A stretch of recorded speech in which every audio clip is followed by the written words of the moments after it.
What's up, everybody? Welcome back to the channel, man. Check this out. Another special video. These double SYs, they keep coming at you, alright? I don't know what you guys else want from me, but the whole entire Google Pixel line, I talked about the Google Pixel 2, and I think the original Pixels as well. I'm getting ready to go and purchase a Pixel 3 XL, but the whole entire Pixel and Nexus line really meant a lot. Early on in my life, especially when the Nexus line was just coming out, I always dreamed about owning one. The Nexus 4, I owned that for about 2 years. That I had so many memories with that phone, one of the greatest phones I ever owned. And then I had the privilege purchasing all the other Nexus phones, as well as mostly all the Pixel phones except the 3 and 3 XL. And the Pixel 2 XL, in my opinion, is one of those phones that's just like the perfect phone for the budget that it's in. There's not a lot that this thing messes up on, but there's a lot that this thing actually does really, really well. And I think this is a very safe phone altogether. Now, there were some problems. Some people iterated before and whatever. And even though it doesn't have all the craziest features that the newest Android phones and iPhones have, I still think it's a very, very solid option. All right. So this thing came out in 2017, and man, looking around the body, it really doesn't even look like that old of a phone. We do have a little bit of bezel on the front. We have a front and top bezel, but that space is used for a reason, and that's actually for the front facing speakers. And that's a super, super cool thing. Not a lot of phones coming out right now have that type of functionality. So at least we have a feature like that. There's a 6-inch OLED screen on the front.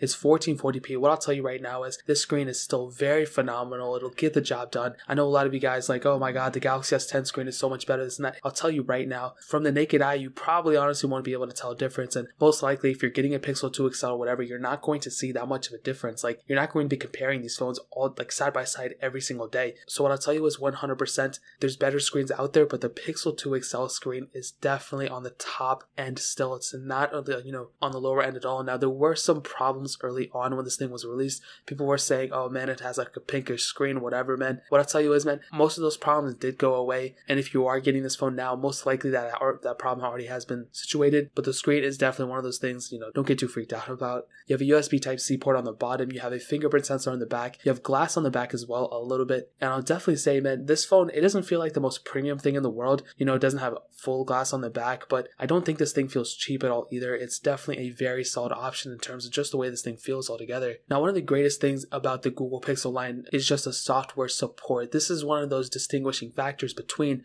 having a regular Android phone like an LG or a Samsung, and then having a Google Pixel phone. This thing, it's like you're in your own little world because you usually get the software updates first directly from Google. It's stock Android. You don't have like anything crazy going on with it, no bloatware, whatever. And lucky enough, this thing started off with Android Oreo, which is 8.0. You are upgradable to Android 9.0, which is Pie right now. Android Q is supposed to be coming out very, very soon. That's Android 10.0. I'm going to do extensive research and videos on that, but really, you still have another year of support on this thing at least, and then some security updates afterwards. So in terms of software, you're going to be pretty much set. And my theory before, if you watch some of my videos, are like, you know what, just custom ROM your phone, you'll be set. Just don't even worry about anything else. And at a certain point, I'm like, yeah, that's true. Like, I still stand behind that. But I would almost always recommend you that if your phone is already still supported with software, just go ahead, just use that till the end of life. Usually if you have like a Samsung or something, it's only like about 2 versions of Android after the one you're on. This one you usually get 3, and then security updates after. So what I'll definitely say is that in terms of just software, you're going to be set. But then afterwards, there's a pretty large community behind it. So they're going to go and support this thing even more, and they're going to put even more features in it. So you'll never really feel like you're by yourself, man. Even like the Nexus 6, the Nexus 5, the Nexus 4, they still have quite a bit of development community behind it. And those phones were released forever ago. So imagine the Google Pixel 2 XL that has,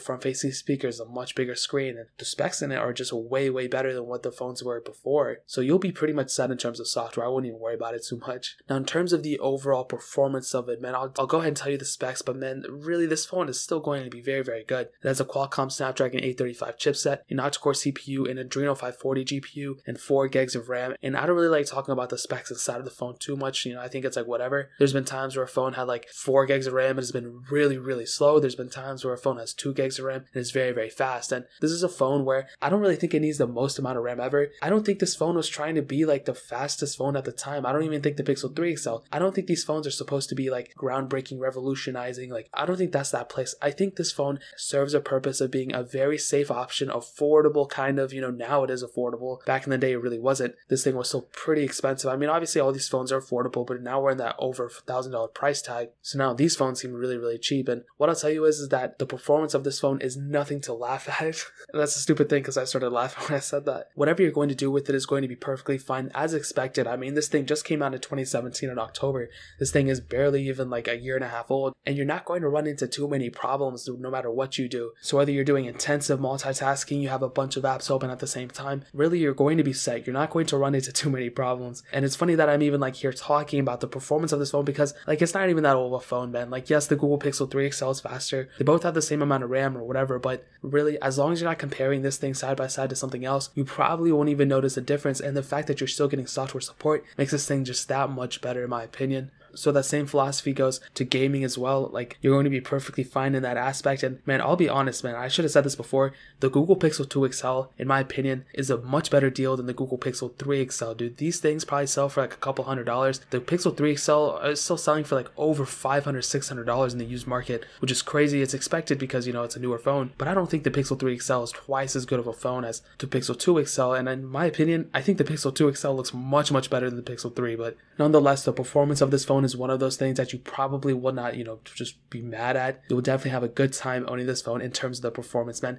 And that same exact philosophy and that same viewpoint goes with the camera as well. This thing still has a tremendous camera, and a lot of people say like, oh, the DxO Mark score, whatever, is amazing, this and that. I'll tell you, like, that's one thing to consider, but really you need to go out and test yourself. And when I use this phone, I'm not a photographer, but I'll definitely say this is still a very, very good camera. I think a lot of things are kind of overhyped with this phone. It's like one person hears like a story about it, then another person says another person, and it's like common knowledge. And Pixels do have very, very good cameras. I really don't see anything that's like crazy, like outstanding. Like I don't really see anything too crazy with it. But from my usage, I mean, this thing is a very, very good camera. It's 12.2 megapixels. You have optical image stabilization, laser autofocus. You can shoot 4K videos on it, and this thing will have you set. Like you really will not be missing out on anything. Of course, newer cameras are probably better. The Pixel 3 XL probably has a better camera than this, but this thing nonetheless is still a very, very good camera. And if you're getting it, you will not feel like you're missing out on anything in terms of the camera. The front camera is 8 megapixels, and I'll be honest, even back when like the Nexus 6P and Nexus 5X were released, they were pretty much prone of having pretty good back cameras. The Pixel, the original one, also pretty good back cameras, but the front cameras on all those phones were never really the best. But when Google released the Pixel 2 XL and the original Pixel 2, a lot of hype and a lot of cool build up and features were shown about the front camera, and it added that blur effect. And in my opinion, I think that's a really, really cool thing. I think front cameras on Androids have kind of been lackluster, but recently within the last couple years, they've actually been upgrading them like crazy. And I think that in some cases they're surpassing what Apple's doing right now. So I'll definitely tell you that in terms of the front camera and in terms of the back camera, this is still a very, very good contender. And the cameras on this phone are definitely a pro and not a con at all. So that pretty much covers everything except one of the most important things in my life, and that is battery life and battery size, man. This thing had a 3,520 milliamp hour battery. Now, unfortunately, it did not have Qi wireless charging, but that is a-okay. The battery size on this thing is still very, very large. Now with the Pixel 3, they eventually added it in, so that's really, really cool. But this thing, I love how Google went ahead and put a bigger battery in this thing. And even though maybe they even like decreased it from maybe a past version or whatever, that is still a very, very big sized battery, man. Even with the Samsung Galaxy S10, I mean, they were really hyping the battery size of that phone, and they can do backwards wireless charging and all that. I believe the regular size Galaxy S10, not the Plus, has like a 3,400 milliamp hour battery or something, somewhere along that range. And this thing has an even bigger battery than that. So that is really, really cool. And I have so much respect for Google for doing that. They could have put like a 2,900 milliamp hour battery, whatever. And that kind of goes back to my viewpoint. And a lot of you guys already know, like, yes, you can have software that optimizes battery life. So you can have like a 2,000 milliamp hour battery and have software that makes it like longer, whatever, instead of increasing the battery size. But I would rather have a bigger battery size and optimize the software than just one or the other. And in this case, even though Google didn't, I guess they never really mentioned any like battery optimization. Of course, with every new version of Android, they kind of say something like that. I would definitely say that in this case, in my opinion, even though this phone is spec'd very heavy, a very large screen, 1440p at that, this phone nonetheless does a very, very good job at managing the battery that it has. There were some people who kind of said, okay, the battery's not that great, this or that, but I will be one of those people to stand behind this phone and say, mostly due with the fact that because it is a bigger battery size, you do have better battery life with that.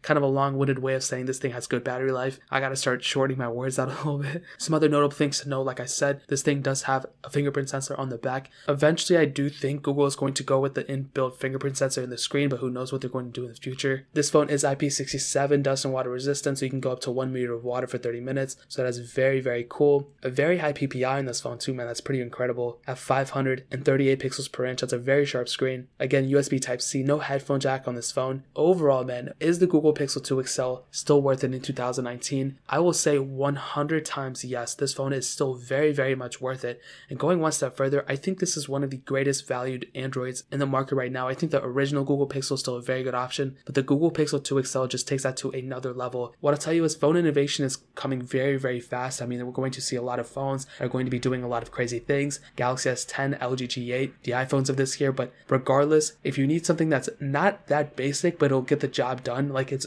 going to surprise you no matter what. Quick software support, amazing camera, very large screen, front-facing speakers. This is pretty much the all-in-one package, you know, and there's not a lot of phones out there that are still getting software support, even phones that were released in 2017, man. So I think the Google Pixel 2 XL is a very, very good option. I probably would not spend over like $400 on it, but if it's between this or like getting a new Galaxy S10, dude, I will tell you, man, this is probably a better value per dollar than a Pixel 3 XL or a Galaxy S10 or iPhone 10R or whatever, because this phone is cheaper in the used market and you're really not missing out on too much. So what I'll tell you is eBay, Craigslist, those places will probably where you'll find it the cheapest. They're usually not in the best quality, but that's probably where, you know, if you want it for the cheapest price, of course it's going to have scratches and whatever. That's probably where I would recommend you doing. But if you want to find certified refurbished ones, I always recommend it. I will link the cheapest ones I find on Amazon and that I would personally vouch for in the description below. Most of the time they're certified refurbished. They come with a warranty. So I will leave a link to the cheapest ones in the description below. Purchase it through there. They have my seal of approval, but also a little bit of that sale comes back to the channel. It helps us do more videos like this and more giveaways and crazy things like that. So really appreciate that. Speaking about giveaways, we're still doing a giveaway right now of an iPhone SE. Actually 3 left of them. I've already given away 1. I need to do 3 more. Click the second link in the description. That'll take you to a video. Watch that video to explain how to enter. Just my little way of saying thank you. But let me know in the comment section below, what do you think of the Google Pixel 2 XL? Do you love it? Do you hate it? Let me know in the comment section below. Hit that like button. That don't mean so much, but definitely hit that subscribe button. Every single subscriber that we get really does count, so it don't mean so much if you guys can hit that. Also check out the other links down in the description as well. My Twitter, my Instagram, my second channel, all those links are linked down below. I'd really appreciate it if you guys could check it out. But more importantly than everything else, I love every single one of you guys. Hopefully I'll catch you guys in the next video. Peace out till then.